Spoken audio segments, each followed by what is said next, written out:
Hi everybody, very welcome to yet another live stream here on the Mentour Pilot channel. I hope as always that you're doing absolutely fantastic. So guys, this is your time to ask the questions about the aviation. Well, I might not be able to answer them all, but I'm certainly going to do my absolute best.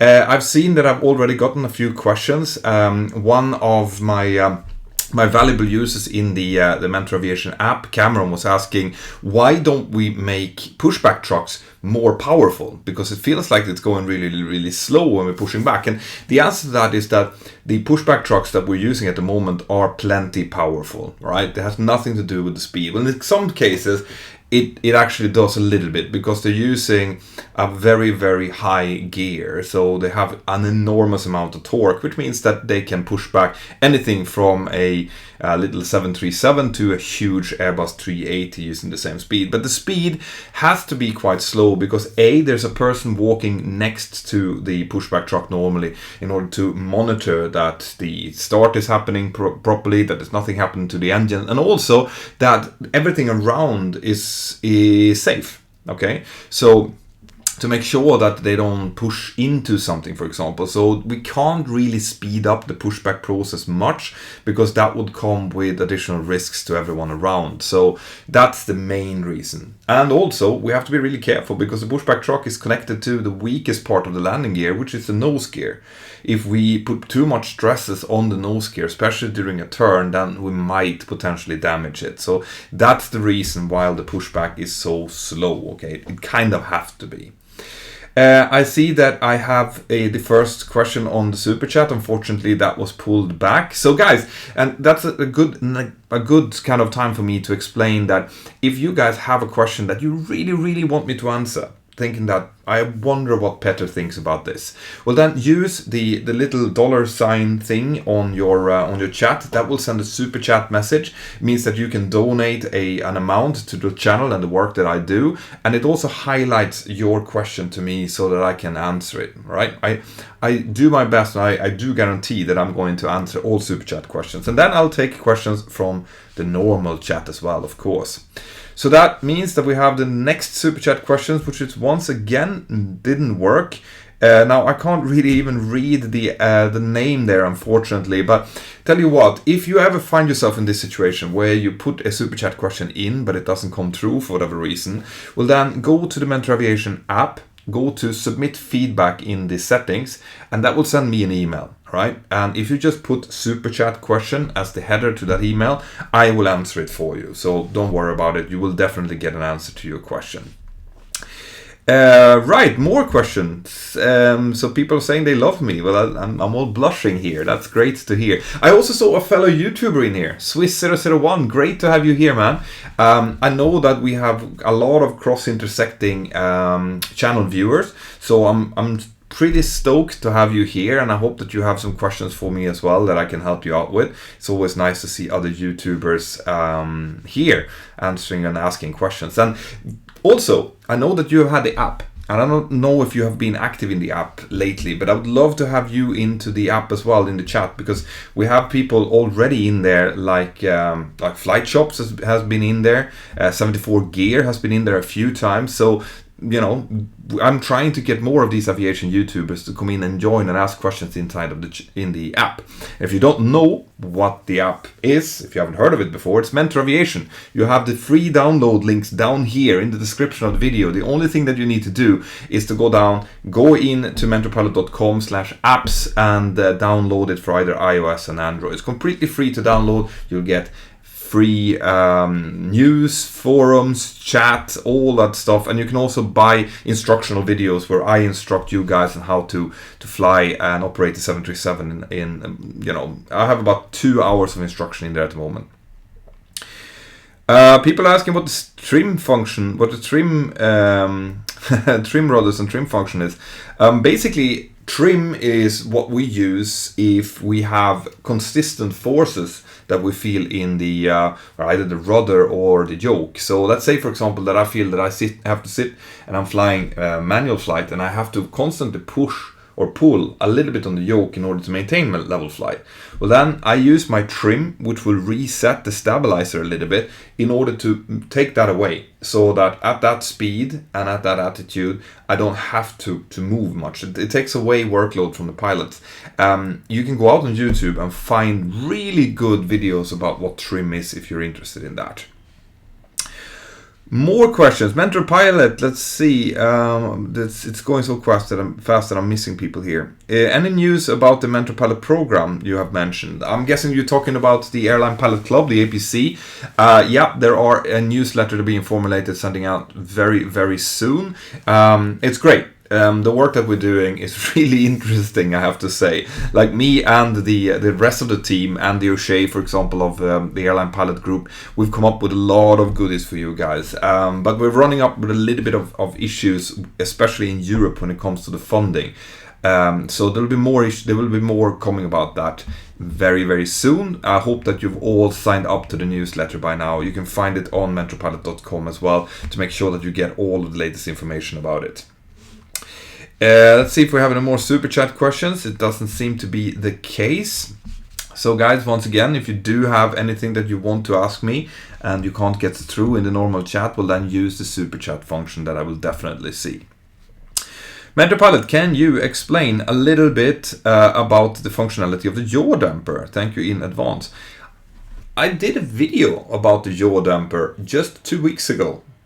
So if you go in and you look in my YouTube channel about Dutch roll, what is Dutch roll, you will also learn about what the yaw damper does. All right. So instead of me going in and explaining it here, just go into the channel and check on the video. I know that question keeps coming up. You know, just go in and check it out. I think you're going to get most of your answers that you need in there. Doug Pauly, great to see you here, Doug. Doug is always in here on my live streams. Great to have you here again, Doug, and thank you so much for supporting the channel. So, I'm on the sleeper train to Scotland. Are airliners ever as romantic as this? Well, it depends on what you mean, but it depends a little bit on what you're doing in the sleeper train, I have to say, Doug. But I would say that very few things, you know, surpasses the kind of romantic feeling of being in a train. However, I'd say that you sitting in business class with a lovely person by your side, it's probably just as romantic. So yeah, the short answer to your question is yes, you can have just as much romance on an aircraft as you can on a train. It might be a little bit less comfortable, but it can definitely be done. So Xcake is asking, what do you think of this Boeing 737-800? Is it any good? I love flying it. Like, I've been flying the 800 for 18 years straight, so I'm starting to be able to say with quite some confidence that it's a good aircraft to fly. It's reliable. I like its handling, even though I think that the 200 and the 100 and the 500, smaller versions of the 737 probably handles better. The 800 and the 900 is kind of a little bit stretched, it's a little bit swampy in the controls. But yeah, the main thing is, and what I put out on my video as well, that I'm hoping that you've seen, is that it is a safe aircraft. It is a reliable aircraft. When something breaks on it, then you can easily handle it. It has good backup systems that you understand. And it's kind of like an old Volvo, like what I was saying in my video. It just works and you can fix it. Engineers can very quickly fix most of the problems fairly easily. So I love the 800. I think it's a great aircraft to fly, and I hope that it's going to be around for many, many years to come as well. Do you recommend online training for ground school to get PPL? I recommend having a mix. Okay, I think that there's a lot of things that you can do online. I think that there are a lot of things like Bristol Ground School that have a lot of good online courses that you can take. But I would also recommend you to have a little bit of classroom training if you have a chance, because there's so many things that would just be easier and quicker to understand if you have someone who can explain it to you. That's kind of how my channel survived, by the way, by being there and being able to answer and explain things in maybe a little bit more understandable way than you can in written form. So if you can do some classroom training, especially in the more tricky subjects, then I would highly recommend that. I mean, meteorology, if you have a good meteorology teacher, it will be so much easier to understand. Same with aerodynamics, all of these kind of physics-inspired subjects, that will be much, much easier. But yes, the answer to your question is yes, you can do it, and you can do it well, depending on how good you are at focusing during self-study. The online courses are really, really good, and I highly recommend, especially the likes of Bristol Ground School, which they actually know them a little bit, and I think that they're a great company. So Ice Slippery Cedar is asking Boeing or Airbus. That used to be a really, really easy question to answer. I've always been a Boeing guy because I've always flown Boeing, and because I understand and appreciate their initial philosophy. However, the last year has shed a lot of darkness over the Boeing kind of feel. Okay, the underlying philosophy of having the pilots having the ultimate authority of the aircraft, I still like. I like the yoke that I'm flying with. I like the Boeing philosophy in general. However, the way that they've handled things during the last year have been beyond reproach. Like you can't really be. How do you say it, defending the way that the company has been acting, and how it has been kind of, just take what happened last week, where there was yet another kind of dump of files into the FAA. You would ask yourself, like, they did that a few months ago as well. Why didn't they just dump all of it a few months ago? If they were intending to dump all of that information about internal discussions between employees and stuff, they could have just done that at once when they started coming clean. Why do it in like brackets? It's just extending this painful kind of feeling of them hiding stuff, which is something that I just do not understand. I do understand the timing though. It makes perfect sense that while you're while you fired one CEO and the other CEO hasn't come in yet, well, then that would be the time to kind of take every skeleton out of the closet. Because obviously there's no one at the top that can be blamed then, and the new CEO will have kind of like a fresh sheet to start from. So that I do understand. It doesn't look good though.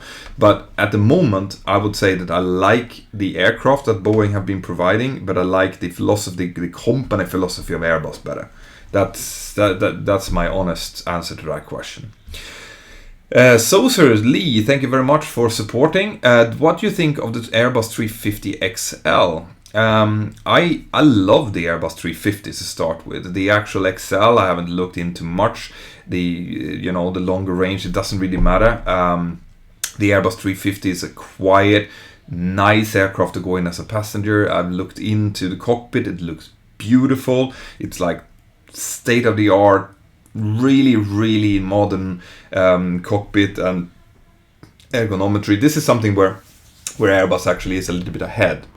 When it comes to the ergonometry of the cockpit. Boeing cockpits, even the 787, still doesn't have as nice of a feel, I think, as the Airbus cockpits has. But on the other hand, it has the Boeing philosophy of letting the pilot be the last kind of have the last word, which is ultimately what's most important. So I love the Airbus 350. I preferred it over the 787 when I was traveling on it as a passenger. But since I haven't flown it, if you're an Airbus executive out there and you think you should fly it, then let me know. I'd love to come over and have a go at it so that I can give a little bit more of an informed kind of review of it. We'll see what we can come up with in the future.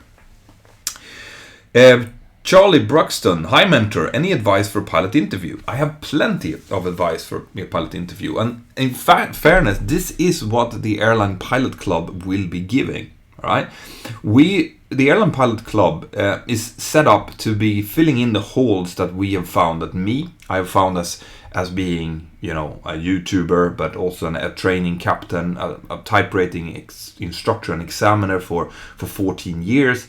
I see where people are lacking, and I see where people are struggling, and I hear you guys. Yeah, all of the feedback that I'm getting through the Mentour Aviation app, through the YouTube channel, to Instagram, to Twitter, to Facebook, all of that has left a lasting impression on me that there are things out there that is just not done right. And that's what we're going to try to do with the Airline Pilot Club. We will try to, we will screen you. Right? Not everyone is going to have access to this. We're going to screen you to make sure that you have what it takes. And that's something that I have from the beginning of the channel been really, really paramount about. Right? I've said it from the beginning that there are, some people are not meant to do this job. Unfortunately, there are personality traits out there. For example, if you freeze up during stress, that is not suitable if you have that trait. And we need to find that. And we need to make sure that you who are about to go in to do this, to do the harrowing job of becoming an airline pilot, the training that you have to go through, to a certain extent the money that you have to go through, you have to know with a fairly high certainty that you have the right stuff. So that's the first thing that we're going to do. We're going to make sure that you guys who become members of the Airline Pilot Club, that we will give you not only a screening but also feedback from that screening. And this is something that's going to be unique. So that you do the screening, if it comes back with something that's negative, it will tell you, listen, you need to go and work on your stress capability, your mathematical skills, your English language or comprehension or whatever it might be. You will get a formula to go and fix it, and then you'll get another shot to do it again to see if there's been any improvement after a cool-off period, of course.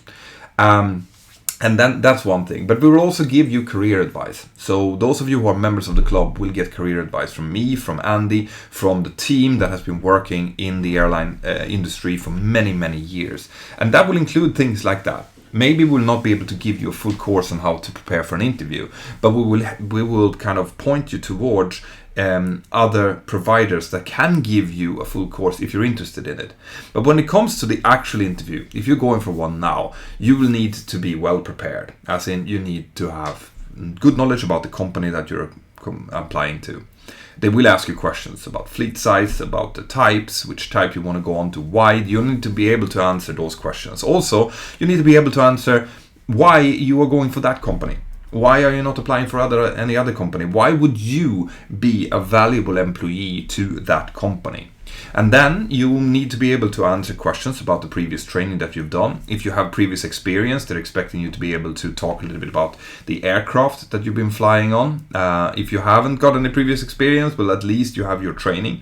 So know the technicalities of your Cessna 172 or your Cirrus aircraft or whatever it is that you've done your training on, your dual engine. They will ask you a little bit about, okay, so can you explain a little bit about what a Kruger flap is, or the slot system that you have on that aircraft, or what kind of fuel tank configurations did it have, stuff like that, because they want to be able to suck out if you have been able to take up the information you should have had during your training, right? Because if there's one thing that I'll be looking for when I'm employing is, can I train this person? Like, is this person trainable? And those are the kind of questions that we will ask. And if you can't answer that, like say that you come straight out of flight school, but you can't answer simple questions about the aircraft that you've flown, that is a big warning sign. Now, the next thing is, of course, your personality. So you need to have some social skills. They need to want to be able to hire you. Eye contact, smiles, honesty. If you don't know the answer to a question, don't try to bullshit them. They will know the answer to the question, so they will know that you're bullshitting them. You tell them that, unfortunately, I don't have the answer to that question right now, but I'll be happy to look it up for you. Something like that. Just do not bullshit them. Now, be yourself, be honest, be approachable, be competent. And, everyone makes mistakes. Remember that. Everyone who goes on an interview will go out of that interview thinking that, I blew it. And the reason for that is because we as humans are built to only kind of react, or to react much harder on negativity than positivity. So if you answer 9 questions perfectly and 1 question you get wrong, it's likely that you will be obsessing about that question that you got wrong rather than the 9 that you got right. So it's absolutely normal. Relax. Have a good meal before. Okay? Go in there. Do your best. That's all anyone can ask for you. And if you blew it, you know, there's other jobs out there and you will have another chance, and you learn from this experience as well. So best of luck. Dominic, music lover, have you flown any other Boeing 737? The answer to that question is no. I am rated on the 737-600 to 900 and the BBJ. I have training on the 737-700, but no, I haven't flown any other. I've flown the 737-800, and that's it. So, Luke Alex, cheapest way for me to complete the PPL and CPL course. There are really cheap ways where you can find the cheapest possible schools, maybe in Eastern Europe or maybe in Spain or somewhere, depending on where you are, possibly in the United States as well. But the thing that I always tell people who ask to get the cheapest possible way is to be very careful when you go for the cheapest flight school. There's normally a reason why a flight school is the cheapest out there. All right, that might be their gimmick, that they're the cheapest. But remember that anything that gives you a full CPL, IRME, for less than 50,000 euros, they're probably not even breaking even unless they're cutting corners. So be very careful. All right, make sure that you check out that flight school correctly. So the cheapest way of doing it, to answer your question, is to do it the modular way. It will take a longer time. It will put more emphasis on you and your ability to self-study and things like that. But you will be able to get away with it for maybe half the price of what an integrated course is. An integrated course, a good integrated course, would cost anything from 60, 70, maybe around 85,000 up to 120,000 euros. You know, somewhere around there. I would say that you can get a very high quality course, integrated course, for 85,000 euros. You should be able to get that anyway. Darek, ciao, or Sio. Darek, Sio. Thank you for your support. FAA, I guess, where FFA wear parachutes on their test flights. How do they exit the plane if something goes wrong? How do they open the door? They don't. The answer is that the test planes, especially there are some that will open the door, but most of them actually have emergency hatches. If you go in and you check, if you're in Duxford in the UK, for example, outside of London, outside of Cambridge, there is the test Concorde there. And in the test Concorde, there is an emergency hatch that the crew will be able to use in order to exit the aircraft. So they have special procedures that is not available for normal passengers. That's because, you know, if you're testing out an aircraft, there's a higher likelihood that something that you are about to test maybe goes wrong, and they need to be able to get out then. But great question. Okay, so NH Zulu X Boy, thank you very much. For some reason it didn't come with a question though. It's a very generous support for the channel. I'm guessing that you're disappointed because your question didn't come through. So once again, the Mentour Aviation app, submit feedback and then write just super chat in your question, and I will answer it for you directly to you. Okay, thank you very much again. Ian, Jill, great to have you here. Petter, have you been trained on the 737 MAX? If Boeing wants simulator training on the MAX, what will be the impact? I have been trained for the first batch, right? So I did the now infamous iPad training on the MAX, which had all of the differences in it. But now it's likely that it's going to be mandatory simulator training, and the impact of that is, as it sounds, anyone who flies the MAX will have to have had its simulator training done. It's probably not going to be much. I would guess that it's probably a few hours in the simulator, but the problem is that there aren't that many MAX simulators out there. All right, there are a few airlines that have opted to buy them. But since the deal was that you didn't need a special simulator to be training on the MAX, well then, not many people bought it. I mean, remember that it cost 25 million to buy yourself a simulator, like a level D full flight certified simulator. So if you can avoid buying a $25 million piece of equipment, you probably will. So that is going to be the main problem, that if there is mandatory training on a MAX simulator, there's going to be a huge queue of airlines who wants to do it on their simulators that they have. And obviously the airlines that owns their own simulator, they're not going to be renting them out to anyone else. So that's going to be a little bit of a how do you call that? Anyway, there's going to be a queue. There's going to be a slowdown. And also, you won't be able to, I mean, instead of just taking an aircraft and inserting it into a fleet, and everyone is already trained on it because they've done their iPad course, instead of that, now anyone who's going to fly that aircraft would have had to go through the simulator training. So the whole, let's say that you have an airline with 1,000 pilots in it, then all of those 1,000 pilots needs to go through simulator training. That means that they need to be taken out of the roster where they're producing and do that sim training. Now they're not going to do that. They're going to do it as part of the recurrent training, which happens every 6 months. So instead of taking the max, putting it into production, they're going to be limited to only the pilots that have done the recurrent training on their on the max, which is just going to slowly start to increase, which might have huge rostering implications. So, you know, there was a reason that Boeing wanted to try to avoid it. They wanted it to be part of the 737 family, period. Not any sim training on it. But now they're going to have to do it. It's as easy as that. And it's going to come with all sorts of problems, and it's going to make it harder to sell the Max going forward. So those are the immediate implications of it. Natalie Olsson. Natalie, great to have you here. Another one that I recognize from the Mentour Aviation app. We are a big, great family in the Mentour Aviation app, which I'm hoping that you will all join from one time or another.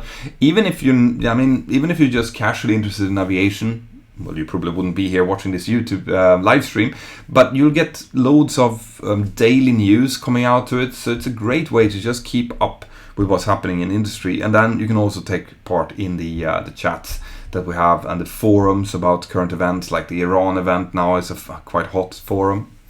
Natalie, thank you for your support once again. I'm not sure you will answer this on YouTube, but is the 737 being shot down a big for Boeing that it wasn't another mechanical problem? By the way, everyone should get the app. And great, Natalie, that just shows that you're part of the family promoting the app. Yeah, of course, it's important for Boeing that this wasn't a technical failure. You know, very, very important, especially now, critical, I would say, that this could have happened to any other. It could have happened to a Cessna, to an Airbus, to a Boeing. It doesn't matter. They were in the wrong place at the wrong time and they were shot down. It has nothing to do with what kind of aircraft type it is, and that is very, very important for Boeing. And to be able to push that out quickly so that it removes any kind of shred of doubt that it was, because as you can see, it was a perfect example of what happens now when Boeing is under fire on different fronts. Then the media would just pounce on the fact that, oh, there's another 737. I even saw after that Iran came out and said that they were responsible for it, there was a Swedish newspaper which still wrote like why Iran shut down the Boeing 737, as in highlighting the type. They would never have done that if it wasn't for the fact that there is a lot of hype out on the internet regarding the 737, and it hurts Boeing. Like that's why partially I did my video on Saturday, because I felt that it's time to get a little bit of perspective. Okay, it's time to understand that even though they've done this and they've had all of these mishaps and the horrible mistakes that have been made by the Max, it still doesn't affect the 737NG that I'm flying. That has nothing to do with it. Sure, the NG has its share of problems, just like the Airbus 320 does, just like the Airbus 330 does, the 340. Everyone have their own little kinks. The pickle fork micro cracks was the one thing that's being dealt with. There's these things that come up all the time. But now, anytime that anything comes up with the 737, it's being highlighted in the press, and that feeds a feeling of the 737, the whole 737 family, which is the workhorse of the industry, not being a safe aircraft. And that is incorrect. Okay, it's wrong. And that's why I did that video. Okay, and by the way, I hope that you're liking the fact that I am now starting to do both informational videos, as when I'm explaining how things are working. Those are my favorite videos. But I'm also starting to go into doing a little bit more of industry analysis. And if you're liking that, then I really hope that you have... Wait. There that you checked out mentorpilot.com, because I write when I find something that I think I need to express more than in a video. I write my own articles on mentorpilot.com, but also I have a deal with Travel Radar that is doing that is writing articles that I put up. But I'm also doing it on the YouTube channel. You will start to notice that if something major happens in the industry that doesn't have to do with an accident, I will go out and I will start to do my view on it, so that you get my view on it. And I want to emphasize at this point, guys, that what I say is only me. All right, it's me, and it's based on my contacts in the industry and the way that I see things. So it doesn't mean that it necessarily is correct or that everyone else agrees with it, but at least I stand for what I'm saying. And it will come more and more of that on the YouTube channel. It might mean that it will be more than one video a week. It might be 2 videos some weeks and 3 videos some weeks, depending on what's going on. But I feel that since I have your ear now, since there's a lot of people that's listening into the channel, I feel I have an obligation to try to sort out the things that and explain the things that I can. So, Home Alone 2, is there a procedure? If a parent forgot a child on the departure airport, will the airplane return or will it continue to its destination? It depends a little bit. What will happen most likely is that if I hear that the mom has forgotten their child, I will immediately contact our traffic control that I'm talking to. That's probably not going to be the same as the tower controller, because we might be further ahead, and I will tell them that, listen, we have a parent on board, they have lost their child, it's not here, it's supposed to be at the airport, can you contact the airport police, make sure that the child is found. I will not just turn back the aircraft unless it's something that's happened just as we're pushing back, for example, as we're about to taxi out, as someone says, oh, I forgot my child, then maybe I would consider a turn back. But in the air, very unlikely, because there's very little I can do. The airport police will then have to relay information to me in the air, which they can do. Like they will relay to the Eurocontrol or whatever it might be, and they will then send a message to me saying that the child has been found, they're safe, they're in airport custody, and tell the parent that when you land, you can contact you can contact them on this number, and they'll sort it out. Because it's just that panicky feeling of not being able to do something that they very accurately shown in Home Alone 2. That we can try to relieve, but it's not going to be helped by me turning back with 200 people, costing tens of thousands of euros, unless there is something that's actually wrong with the child. That's a different story. So, Club Thistles, what is the longest distance airport you've had to taxi to hold final before takeoff? I've done a few of them. The longest is in Barcelona. It takes 20 minutes to get out to the airport, to the runway departure. Still not very long. I know that there are airports like Amsterdam Schiphol, which you can taxi for ages, and there's probably some American airports that are even worse. Schiphol is huge. Schiphol is huge. It has its runways scattered out. It looks like it's all over, all around. Like it's almost as big as Amsterdam when you see it from above. So Amsterdam, I haven't been there myself, but I think that Schiphol is probably one of the longest in Europe that you have to taxi. Sam Chief, what impact do you expect the next generation ATC will have on your profession in the future? I'm hoping that they will be able to work together better to sort out more direct routings. At the moment, we're kind of crisscrossing a little bit across the continent, which of course burns more fuel, adds more noise for no reason really. So I'm hoping that will sort itself out. But otherwise, there's likely going to be more data link messaging going on. So that it will be less voice communication, more data link. That's, I think, is going to come very, very soon. In fact, I think on the 21st of January, CPDLC is becoming mandatory in the European Union. So that will come. CPDLC is basically that. It's data link. Richard Moore, does electric wheelchair with lead acid battery delay? It depends. Okay, if it's dry batteries, it's easier than wet batteries. There are special procedures that we have to adhere to when we're loading up an electric wheelchair, and it can delay. Sometimes, if the wheelchair have to be disconnected in a specific way, that can delay. But more normally, the handlers, they know how to do that. Danny King, have you ever tried games such as Microsoft Flight Simulator? And so, how realistic are they compared to real aircraft? Well, this is always a really hard question to answer. Because the fact is that they become, in system response and in visuals, they're becoming extremely realistic, right? But that's really easy. The thing though is that anytime that you have to use a mouse to click something, that just takes away the complete realism of it. Like you lose the immersion completely. So for it to use just to remind yourself of scan flow, something fantastic. Flying wise, you need to have a yoke, you need to have a throttle quadrant, you need to have rudders. And if you do, then I think you can come up to quite good realism, actually. Quite nice realism. But you're never going to be able to go from a flight simulator, unless you've built a complete home simulator. You won't be able to go from there and then straight into an aircraft. You might remember some of it, but the muscle memory that we spend a lot of time developing in order to remember how to do things basically in our sleep, that it will not be there until you have trained on a proper simulator with a proper instructor. But to answer your question, yeah, I have I've tried it. I have my son now, whose YouTube channel you should check out, by the way, Luca Dicrus.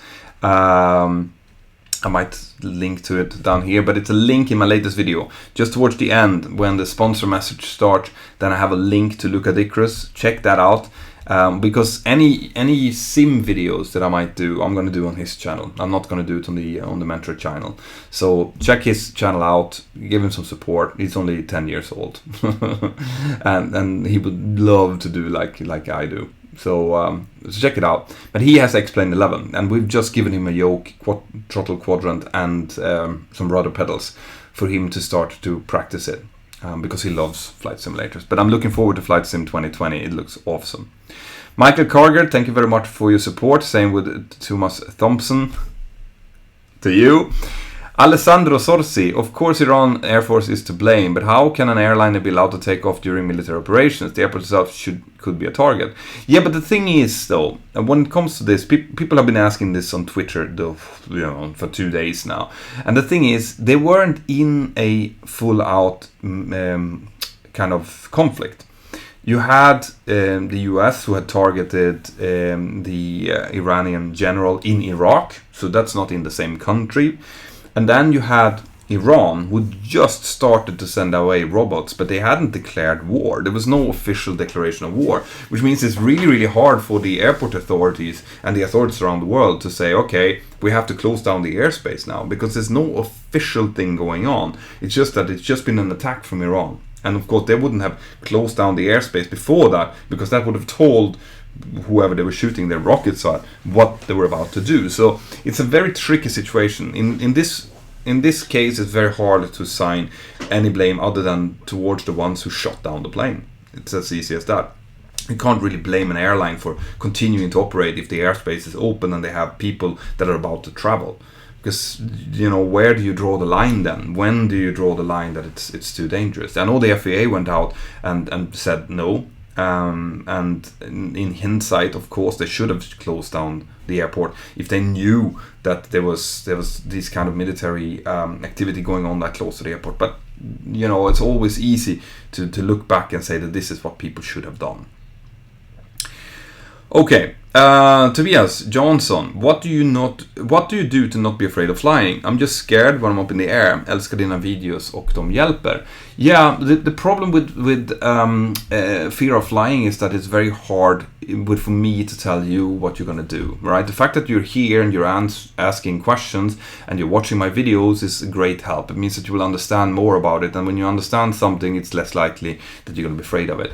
But if you're still afraid of it, then maybe there's underlying other issues, like claustrophobia, for example, and in that case, just try to book an aisle seat so you don't feel like you're being pushed inside of other people, that you have a feeling of a grass path, or you might have had something in your something that happened to you subconsciously. This is very it's more common than you guys think, that people who are afraid of flying actually became afraid of flying when something else happened in their life. Like, for example, the birth of a child, or a divorce or something like that. And the way that the body sometimes interprets that is that it feels a threat, as in the case of a divorce. Obviously there's a stressor, a move or a change of job is a stressor, and getting a child is all sorts of emotions that get stuck up inside of your head, and the brain works like the primitive brain it is,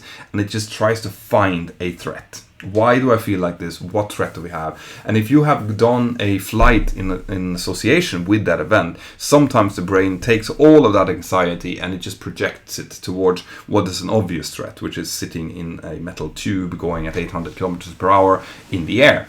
So sometimes that can trigger it, and that is really, really hard to get rid of, because the brain will subconsciously use that, even though you know that it's safe, you know it's the safest form of transport, you know all that you've learned on my videos and things like that. The brain still starts to kind of work itself up as you get into an aircraft. So ask yourself, when you start to feel like this, was there anything else happening? And sometimes professional help is the only way that you can do to get rid of it properly.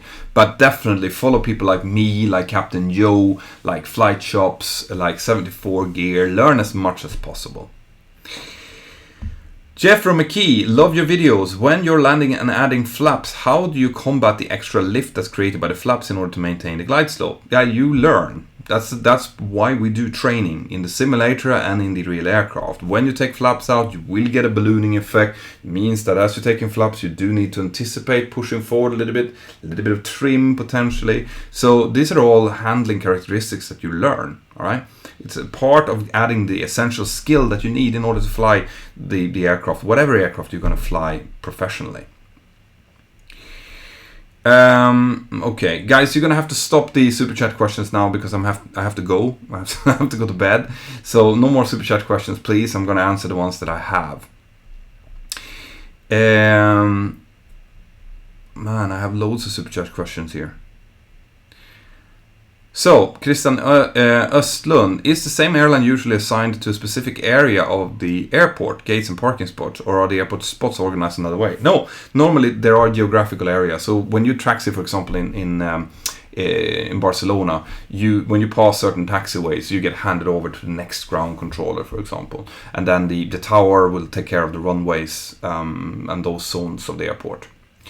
Justin, 458, great to have you here, Justin. If the automotive and aviation sectors work together, can they make things better and safer? Do they currently collaborate with each other? I don't think that the automotive and the aviation sector work together much. They work in completely different ways with completely different problems. I mean, the meteorology, the kind of way that they work to solve problems, they probably do very similarly. But an industry that the aviation sector kind of works similar to is the nuclear sector, the nuclear power plants. They have very similar kind of checklists and way that we work with problems, and how they if there's been a problem somewhere, how they investigate it and how they use what they find in the investigations in order to get it better. I think that the automotive industry could probably learn a lot from the aviation industry when it comes to that. If you, for example, would have bulletins from the latest car accidents that happened around on a specific road. Let's say that before you went on a cross-country drive, were given the top hotspots along the way, that here there's been accidents, the accidents have happened because of this, and you just had a short brief of that before you went on a long trip, on a long drive. That would probably solve a lot of things, and it would make people stop doing stupid overtakings, for example, or using high speeds and dangerous curves. It could be done, and with the current technology we have, with the GPS and the navigation programs we have, it could be done. So there are loads that the automotive industry could learn. How important is an ATPL grade for screening? Sometimes they look at the ATPL exams and they want a medium, like an average that is above a certain point in order for you to go to an interview in the first place. When it comes to actually having the frozen ATPL, it's normally quite important, because no airline wants you to have to stop working and study for half a year before you can go and do a command upgrade. That's why you normally do your ATPL theory as part of your CPL theory before you start working somewhere. So you have CPL with an ATPL frozen. But yeah, the grades can be important in order to gain that first interview in the first case. Salty Lasagna, that's a great nickname, love that. Hello Mentor, at altitudes above flight level 300, is it common to experience wind speeds greater than 100 knots? Should flying in these fast winds be avoided? Yeah, it's quite common, we do get it all the time, and you don't have to avoid it. What you have to avoid is the associated turbulence that sometimes happen, but we know quite well where that is. The meteorology services are really good at forecasting where the turbulence will be. But if you have 100 knots tailwind, why not? And if you have 100 knots headwind, try not to. Find another level. Because these wind bands are normally very small and narrow. So it's easy to go, for example, climb above it or fly below it. Francisco Pinto Olmedo, du gör ett grymt jobb. Väldigt intressanta klipp. Thank you very much. Tack så mycket. Det är jätteroligt att höra från er svenskar också. Hemskt roligt att det är så många utav er här just nu. Och jag älskar att ni tycker om min YouTube-kanal och mina små videos. Fortsätt gärna och föreslå nya avsnitt som ni vill att jag ska göra. And that was your lesson in Swedish for today.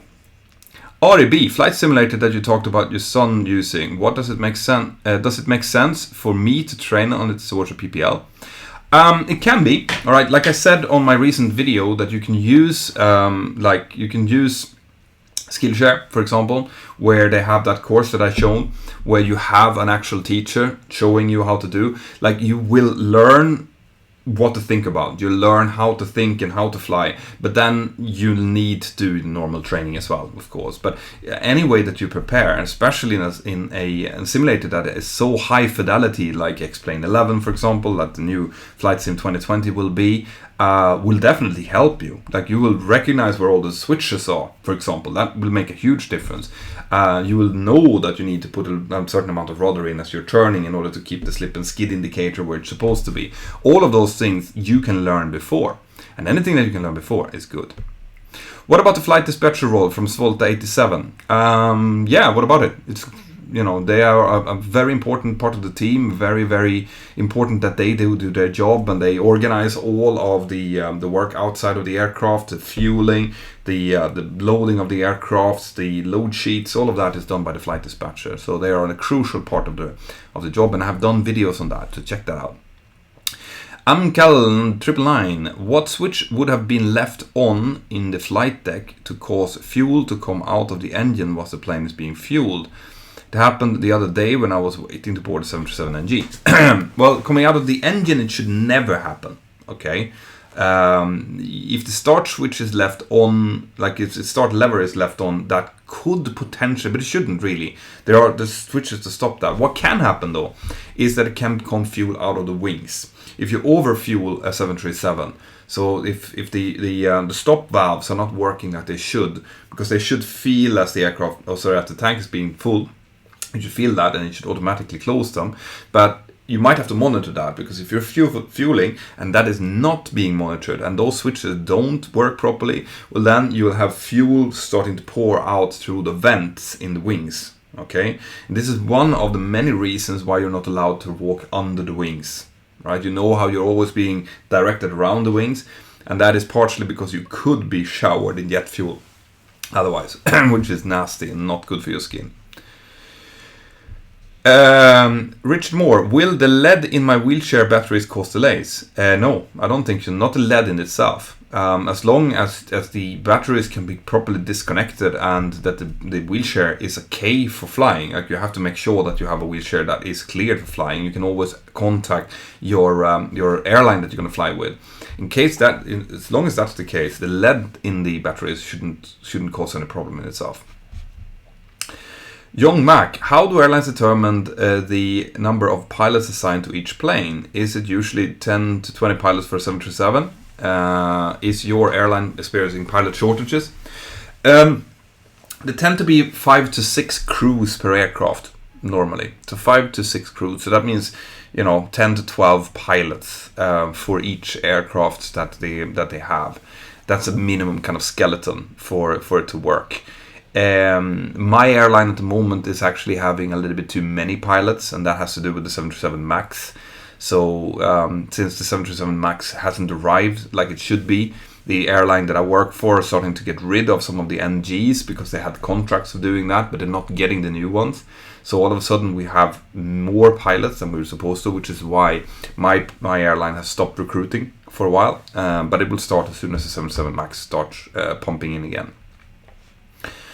Justin 458, off topic. Did you see the Star Wars Rise of Skywalker? No, not yet. I will though. Voxman, hey you. Ahmed Osan Alp, does CA Oxford have cadet program with Ryanair, and if yes, what is a cadet program? I don't think that they do. I think that Ryanair has a cadet program with AFTA. They might have started it with CAE. I'm not aware of that though. And they have some other ones starting as well. A cadet program is when a program is made for a particular airline.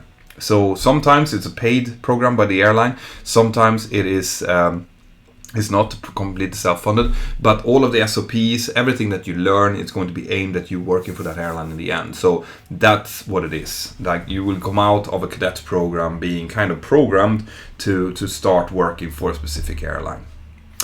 Voxman, do you ever worry about a bird strike? We're always careful to try to avoid bird strikes. I don't worry about them. If we see that there's a high risk of ingesting a lot of birds, like if there's a flock of birds, then we do not take off, or we avoid starting an approach, because a flock of birds can be a huge problem. But one single bird, even if it's a big one, very rarely causes any major problems. And once again, I have done a video on that, so just search for bird strikes and Mentour. And I see that Sam has asked a question as well. For some reason I can't see it here though, it's the last one. So I'm going to try to find your question in the normal chat here, Sam. And then I'll take 2 more questions from the normal chat before I finish off. And let's see, because I'm starting to lose my voice. I don't know if you guys noticed that. Sam, there we go. Likelihood of a tail strike, takeoff or landing. Very low likelihood during landing, much higher likelihood of tail strike during takeoff. And that has to do with, it can be because of anything. Crosswind makes it harder, makes it more likely to tail strike.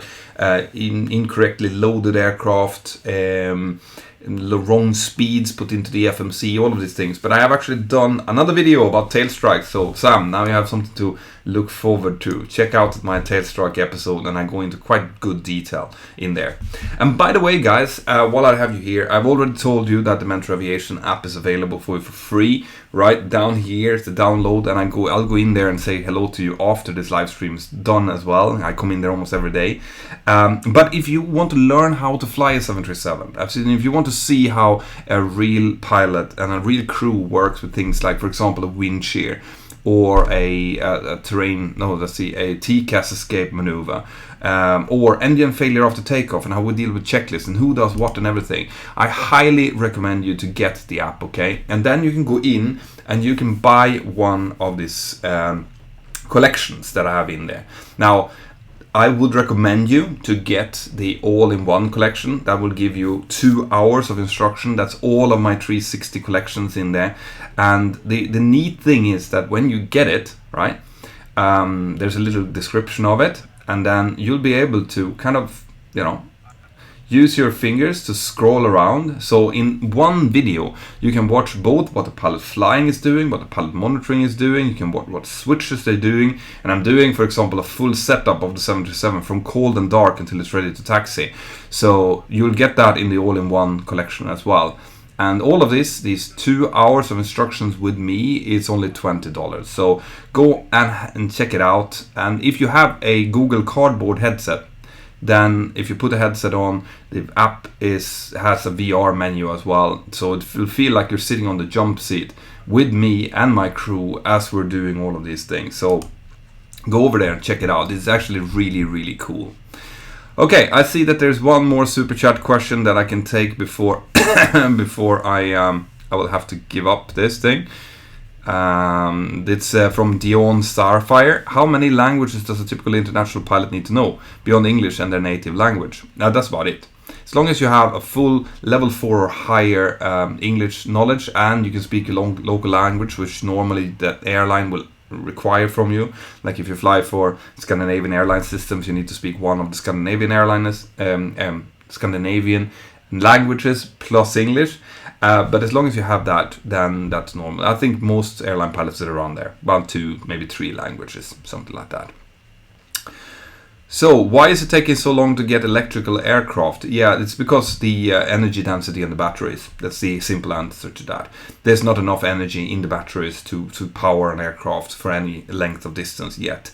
That might change with new technology, but at the moment it's not there. So we will have to wait at least until we see it in commercial airliners. And on that bombshell, guys, that is when I will have to end this up. I hope that you enjoyed this, and if you do enjoy this, once again, Mentour Aviation app, I do more live streams in there. All right, I haven't done for the last week or so. Well, I did one, but normally I do 2 and 3. But you know, it's a little bit more familiar. It's a little bit more cozy. And if you have the premium membership in the app, you'll be able to ask questions, and you can be sure to get your answers to those questions as well. So if you like this, get the Mentour Aviation app. In any case, it's free to download, and I'll see you inside of the app. And do go into settings and set up your profile.